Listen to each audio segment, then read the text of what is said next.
तो बात करते हैं कि कम्युनिकेशन होता क्या है।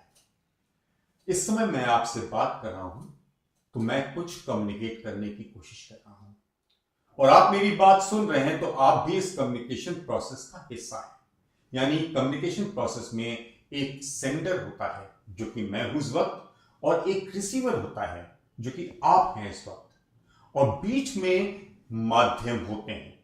कई तरह के माध्यम हो सकते हैं। यदि आप मेरे सामने बैठे होते तो मैं कोई भी माइक यूज नहीं कर रहा होता क्योंकि आप मुझसे 5 फीट या 7 फीट की दूरी पे होते और मेरी आवाज आराम से आप तक पहुंच रही होती। उस वक्त मेरी आवाज आप तक पहुंचती हवा यानी एयर के माध्यम से, तो वो मीडियम उस वक्त एयर होता। ज्यादातर कम्युनिकेशन में एयर ही माध्यम होती है। लेकिन यदि मुझे एक साथ 100-150 लोगों से एक हॉल में बातचीत करनी होती तो मेरा गला इतनी क्षमता शायद नहीं रखता और रखता भी तो 2-4 मिनट के बाद बैठ जाता यदि मैं चिल्ला चिल्ला के बात करता। मैंने बहुत लोगों को देखा है जिनमें ये क्षमता होती है और मुझे उनसे जलन होती है, ईर्ष्या होती है कि काश मैं भी ऐसा कर सकता, लेकिन बहुत लंबे समय तक आप ऐसा नहीं कर पाएंगे।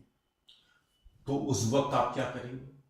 उस वक्त आप इस्तेमाल करेंगे पीए सिस्टम का, यानी आप माइक लगाएंगे, स्पीकर्स लगाएंगे, तब आप ज्यादातर लोगों से कम्युनिकेट कर पाएंगे। इसी तरह से यदि मुझे और बड़ी संख्या में लोगों को से बात करनी हो तो मैं जो ऑलरेडी एग्जिस्टिंग मीडियम है यानी टेलीविजन, न्यूज़पेपर्स, इंटरनेट, इसका प्रयोग करके मास कम्युनिकेशन करने की कोशिश करूंगा।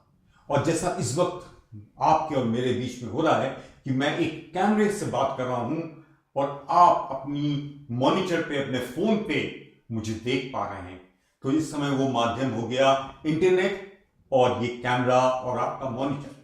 तो अलग अलग तरह के माध्यम होते हैं जिससे दो लोगों के बीच में कम्युनिकेशन होता है। अब मैं आपसे एक प्रश्न पूछता हूं कि यदि कम्युनिकेशन में कुछ दिक्कत आ रही है, फॉल्टी है कम्युनिकेशन या संपूर्ण नहीं है, तो इन तीनों में से किसको आप जिम्मेदार, रिस्पॉन्सिबल ठहराएंगे? सेंडर को, मीडियम को या रिसीवर को? सेंडर मैं हूं, मीडियम ये कैमरा है और रिसीवर आप हैं। सोच के बताइए। अधिकतर लोगों के मन में यह आया होगा कि रिसीवर की गलती हो सकती है या मीडियम की गलती हो सकती है, और कुछ लोगों ने यह भी सोचा होगा कि सेंडर की गलती हो सकती है।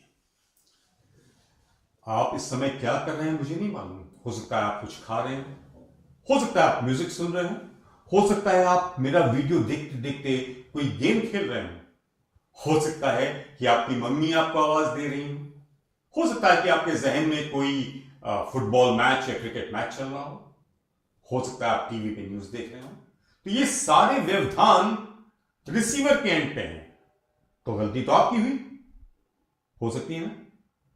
यह भी संभव है कि मेरा माइक ठीक से नहीं चल रहा हो, मेरी आवाज ऐसी आ रही हो जिससे कि आप समझ ना पाए।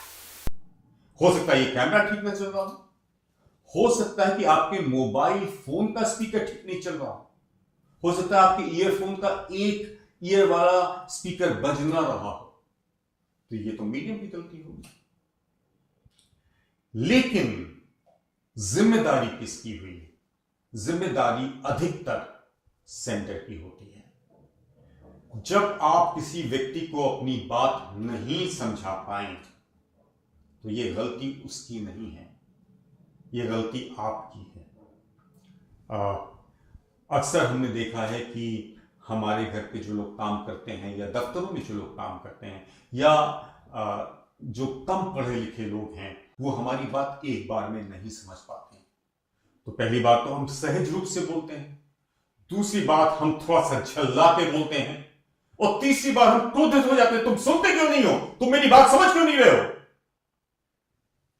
और उस वक्त हो सकता है कि हम उस व्यक्ति पर झल्ला के कुछ उल्टे सीधे शब्द भी बोल दें।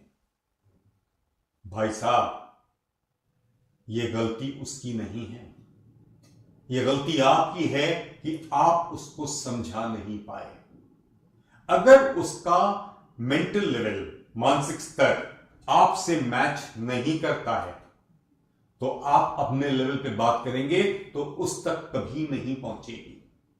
आपको इसके लिए उसके लेवल तक उतरना पड़ेगा। यानी अपनी बात को कहने का दायित्व आपका है, और यदि आप वहां चूकते हैं तो आप उस बेचारे व्यक्ति पर दोष नहीं मान सकते। तो कम्युनिकेशन के प्रोसेस में सेंडर की जिम्मेदारी, रिस्पॉन्सिबिलिटी सबसे ज्यादा होती है। इस प्रोसेस में एक चीज और है, मैंने आपको 3 बताई, सेंडर, मीडियम, रिसीवर। एक चीज और है, वो है फीडबैक। फीडबैक यानी जैसे मैं आपसे इस समय बात कर रहा हूं, मुझे कतई नहीं मालूम कि आपको मेरी आवाज कैसी सुनाई पड़ रही है, मेरी शक्ल कैसी दिखाई पड़ रही है, मेरा संदेश आप तक जा रहा है या नहीं जा रहा है, लेकिन किसी ना किसी तरीके से मैं इस चीज को पता करने की कोशिश करूंगा।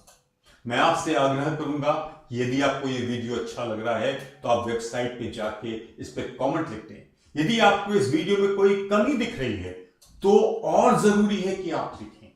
ये आपका फीडबैक जब मुझे मिलेगा तो मैं अगली बार जब रिकॉर्डिंग करूंगा तो कुछ बेहतर काम कर सकूंगा।